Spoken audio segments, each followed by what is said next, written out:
Welcome to number 27 of our foundational supersize business strategy. Sharon Horne-Ellstrom here. And the strategy we're talking about today is story strategy or story strategies, because usually you have more than one story, more than one type of story, and more than one strategy that covers it. But I like to put it all under the same umbrella and call it story strategy. This is one of the most powerful tools that you can have in your toolbox and one of the fastest, easiest ways to grow your business, because everybody's got a story. We want to create a story or pull out the pieces of our story that we share to attract the people that we want to attract, the people that we're here to serve. So, what makes storytelling so powerful? Well, number one, it engages people, it captivates them, it inspires them. Stories, there's an expression, stories sell all day long. I worked in an not internet marketing, a network marketing company. And the entire company, which is a billion plus, maybe more company today, all they did was share stories, bring people together in community, have like small events all over the country, probably all over the world now. And people would get up and share their stories. It was like salespeople as well as sharing other people's stories became the foundation of how they built that $1 billion business. And I had a great experience and a great story with the product, so it was very easy to passionately share my story, which allowed me to build a big team relatively quickly. So I have experienced firsthand the power of sharing our stories with businesses as well. One of the most important stories you will create or write and share consistently across all platforms, consistently over and over and over again. You will share this story ad nauseum to you, but to most people, they're only hearing it for the first time. And so that's how they will originally connect and learn to love your organization and what you stand for. But it builds trust and authenticity. Stories do. An example of a company that's done a great job with that is Patagonia. Patagonia uses storytelling that revolves around the environmental activism, their social responsibility and things, which is something that the vast majority of their clients and customers can relate to. I love Patagonia, and part of why I love them is because of what they stand for and how they make the world a better place. Stories make our customers feel like they're the hero of the story by sharing other people's stories, which is the example I just gave in network marketing. And we see it across all industries. Every industry has stories to tell, both internal and external stories. Storytelling in leadership is an incredibly powerful tool within your organization. We use storytelling to showcase our values, our principles, our purpose, our mission, why we exist at all, and why people should choose us over other organizations. We share our stories, other people's stories to do that.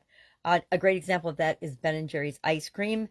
They're advocates for social justice as well as being a great ice cream, right? Great products, flavors that are just fun and incredible. So we like the products, but we want to support them because we know they stand for, and in their way, want to make the world a better place. And that makes them more. That makes me more willing to spend my money on their products and services than other just plain businesses that are in it for the money.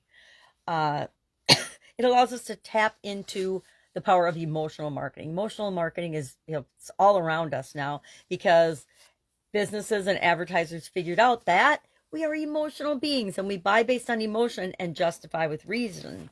So Nike, for example, has used the Just Do It campaign and combined a couple storytelling techniques by highlighting customers who have struggled and had challenges but succeeded in the end, which helps us to associate with Nike things like success on a personal level,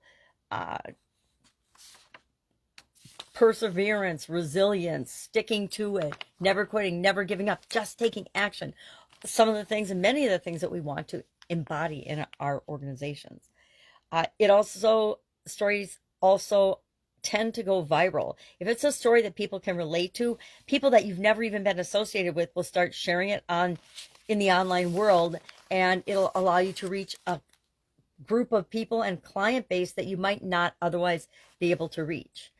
Dove did a really good job of that. I remember this commercial. They took ordinary women, and that was at a time when, and I'm talking Dove, the personal hygiene product Dove. not like Dove laundry soap or something. They've got all kinds of extensions of their product line now, probably partly in due in part to the success of this Real Beauty campaign that they did, where they used real people, not models. Now, again, how they went about and did that is different than what we actually see and understand the whole process. But they used people that looked like real people that other people could relate to and share the stories of how they used the products and how the products impacted them. And if I see an old grandma like me using a product or service and being happy with it and sharing their story, I'm more likely to buy it than when I'm just seeing young supermodels sharing different things. Storytelling for different industries. I cannot think of an industry that storytelling isn't applicable to. If you can, share in the comments below, because I want to think about that industry and figure out how they can use stories to build and supersize their businesses. How do we go about implementing a story strategy or strategies in our business? Number one, we identify our core message. We want to have one core message. And for many of us, this is extremely difficult to just pick the one thing that we are going to consistently focus on. And it isn't the only thing that we do. And I think that's where a lot of people get hung up. It is just the one thing that brings people to us, that brings and attracts the right people to us. And we're going to share that across all media, all platforms, websites, any place we show up.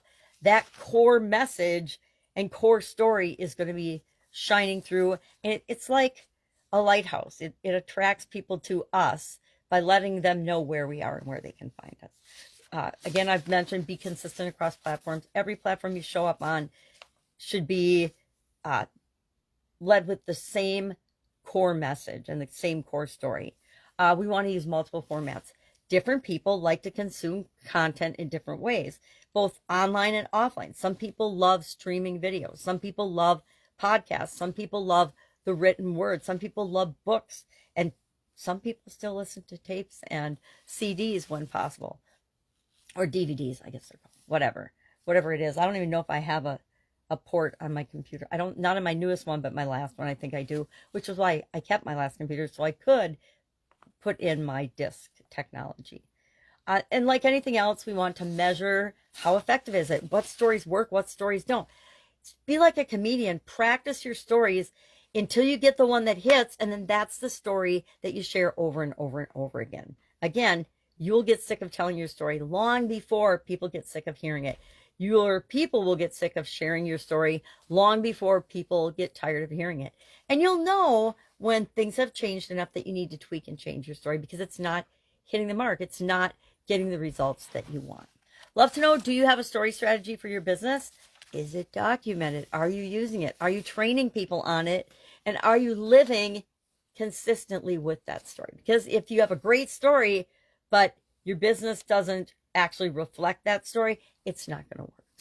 All right, that's our fundamental supersized business strategy for today. Love to know your take on it. Share in the comments below, and I will, of course, be with you tomorrow. Have a great day.